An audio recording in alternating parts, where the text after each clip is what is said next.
জাহান্নামী চিৎকার করবে আর বলবে, আল্লাহ একটু সময় দেন, একটু বিরতি দেন, একটা মিনিট কদ্দুর আমার জিরাইতে দেন, আমি পারতেছি না মালিক আগুনে।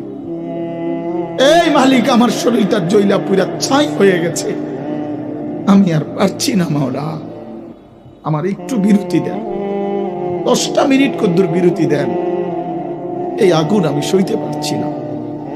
আল্লাহ তাআলা বলবেন, লা ইউফাত্তারু আনহুম, না নাফরমান, 1 সেকেন্ডের বিরতি মিলবে না। অহুম ফীহি মুবলিসুন, আল্লাহ বলে জাহান্নামী চিরদিন অনন্তকাল মলিন চেহারা, বিমর্ষ চেহারা নিয়েই পড়ে থাকবে, কোনদিন তার মুখে হাসি ফুটবে না।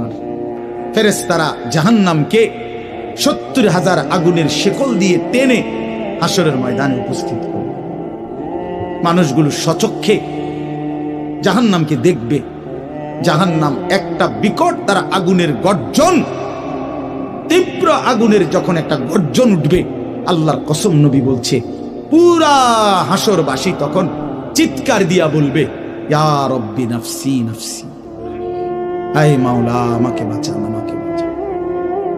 এই প্রথম হাসরবাসী কথা বলবে, তাফসিরে আছে, হাদিসে, মানে প্রথম চুপচাপ দাঁড়ায় থাকবে, কিন্তু জাহান্নামকে যখন দেখবে, জাহান্নামের চিৎকার যখন শুনবে, তখন পুরা হাসরের ময়দানে চিৎকার উঠবে, ইয়া রব্বি নাফসি নাফসি, আল্লাহ আমাকে বাঁচান। নবী সাল্লাল্লাহু আলাইহি ওয়াসাল্লাম বলেন, আল্লাহ তাআলা ফেরেশতারা যেন দেখায় দিবে ইব্রাহিম আলাইহিস সালামকে, ওই যে আপনার ছেলে ইসমাঈল, তার ব্যাপারে কিছু বলবেন। ইব্রাহিম আলাইহিস সালাম বলবেন, ইয়া রব্বি নাফসি নাফসি, এই মাওলা আমাকে বাঁচান, আমাকে। ওর বিষয়টাও দেখো। ইয়াকুব আলাইহিস সালাম, ওনার ছেলে ইউসুফ আলাইহিস সালাম, এটা সেই ছেলে 40টা বছর দুনিয়াতে যার জন্য উনি কাঁদছিলেন। ফেরেশতারা বলবো, ওই যে ইউসুফকে দেখা যায়, তার ব্যাপারে কিছু বলবেন। ইয়াকুব আলাইহিস সালাম বলবেন, ইয়া রব্বি নাফসি নাফসি, এই মাওলা আমারে বাঁচান, আমার। ওটাও বুঝো। অজি আইয়াউমা ইদিন বিজাহান্নাম, জাহান্নামকে হাসরের ময়দানে আনা হবে। বন্ধু, বিষয়টারে তুমি আমি খামখেয়ালি মনে করো না বাপ। এতগুলো কোরআনের আয়াত মিথ্যা হইতে পারে না।